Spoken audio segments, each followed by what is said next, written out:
started, if I could. I think everybody knows, if they haven't by now, my dad passed away, medical emergency that caused a car accident, tragically passed away.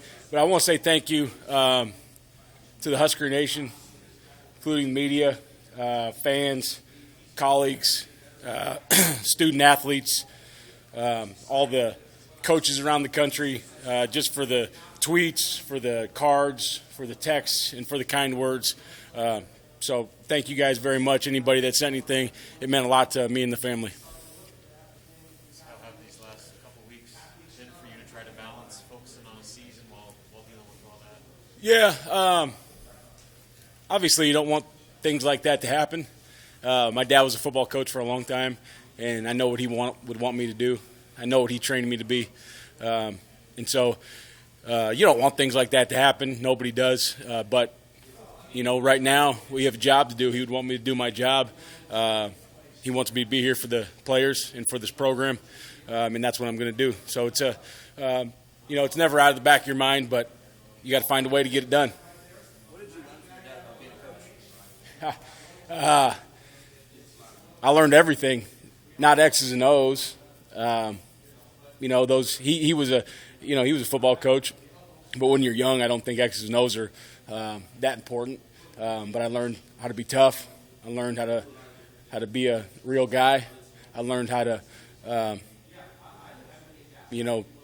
discipline guys, but also by the showing at his visitation, his funeral, it showed how many lives he touched, and I learned how to discipline guys and be hard on them, but also how to love kids and show them how to become really good dads and really good husbands and really good brothers and really good fathers and really good people in the community. So what did I learn from him? I learned everything.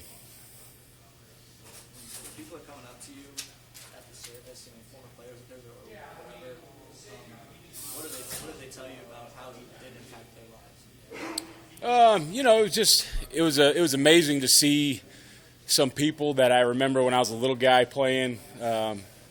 It's amazing to see now that are grandfathers that played for him and their fathers and now their children that he may have substituted or helped with. So 3 generations coming through there, and it's just amazing to hear some of the stories you never heard and just how much they thought that he impacted their life.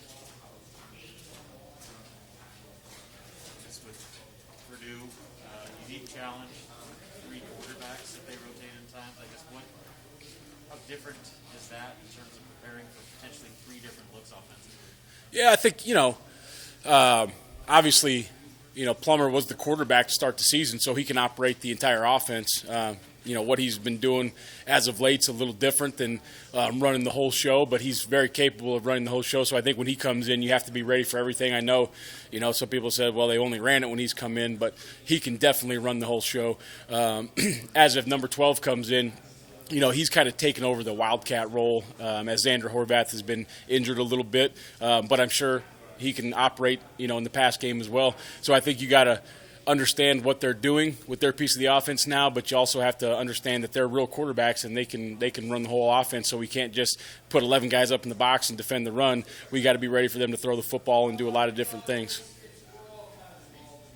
David Bell, obviously, had a huge game against Iowa's secondary. What type of challenge does he present, and how high is he on your priority list? Yeah, I think even last year going into the football game, we all know how good of a player Rondell Moore is and how well he's doing in the NFL now.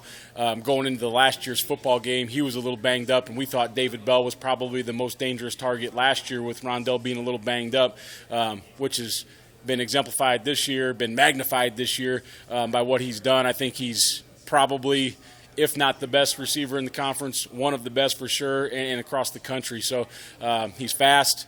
He's got size. He can do things with the ball after the catch. Last year, you guys probably remember, they threw a post right into a cover 3, and we had 2 guys right there. He catches it and runs for an 80-yard touchdown. So he's a dangerous weapon, and they complement him with some other receivers, and they have a really good tight end. Along with Coach Braum, I think is one of the better play callers in the country. He's very creative. Finds the weaknesses in what you do every week, and there's a lot to prepare for. Deontay being Big Ten, how much of a responsibility does Miles take on this week? Yeah, I mean, Miles is taking on a huge responsibility as a starter, but Miles has been training for this job for a long time. Miles stepped in as a starter last year versus Northwestern and ended up with 2 picks. Now, we don't expect him to come in here and get 2 picks right away again, but he responded well last time when he was asked to step up as a starter. I don't expect anything less from him this year. He's trained, he's prepared, and I think that he's ready to go. He's ready for it to be his time. Who are you counting on in the depth after him at safety? I know that was kind of the next question. Yep, so you got Noah. There's been some Noah Poligates. Obviously, some other guys are training back there. Lane McCallum, Phelan Sanford, Marquise Buford's been kind of rolling back and forth between corner and safety. So I feel good about the depth we have back there. We have guys that understand what to do. They'll be in the right spot, and they're going to make plays back there. So I feel good about what Coach Fisher has and how he's developed those next group of guys. Coach, how have you seen Purdue's offensive line protect against opposing pass rush? Yeah, obviously, they've had their ups and downs, but part of that comes when Coach Braum is a space player, and he likes to get 5 out, and he likes to take advantage of space, and there's a lot of times when it's 5-on-5 or 5-on-4 when a lot of other teams are protecting with the back and a tight end. So I think those offensive linemen at Purdue have a big responsibility, and they've done a good job. I think this is a game where it's a good game for everybody because against Michigan and Minnesota, even though we didn't necessarily earn the right to rush the passer as much, this game I think there's going to be a little bit more air attack. So I think our guys are going to have a good chance to go and rush the passer a little bit, whether it's just lining up 4 against 5 or whether you're bringing some type of pressure. But it's going to be a good game for our guys and going to be good to get back in the rhythm of rushing the passer. Deontay's been so good at preventing those deep passes over the top. How well do you think the guys that will be out there on Saturday can replicate that? Yeah, I think that Deontay's a special player, but he's been trained the same way as the other guys have. I don't expect there to be a drop-off.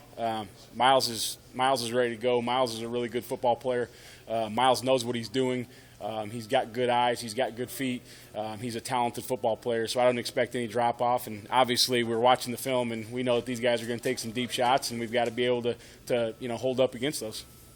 Players were talking about at Minnesota how I think before the game, the locker room gave them a good long talk about how much you love them, team, family, all that stuff.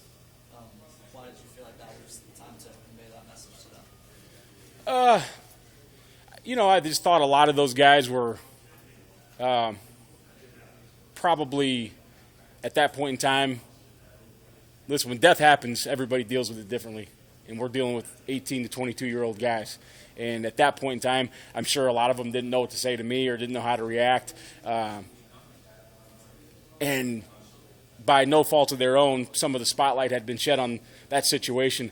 I didn't want the spotlight on that. I wanted it to be on them, and I wanted them to know that even though I'm going through something, I got their back. I love them. I need them to get through this. I need them more than they need me. And so, I just thought it was the right time to talk to those guys about it. Earnestly, how are you doing? It's not a.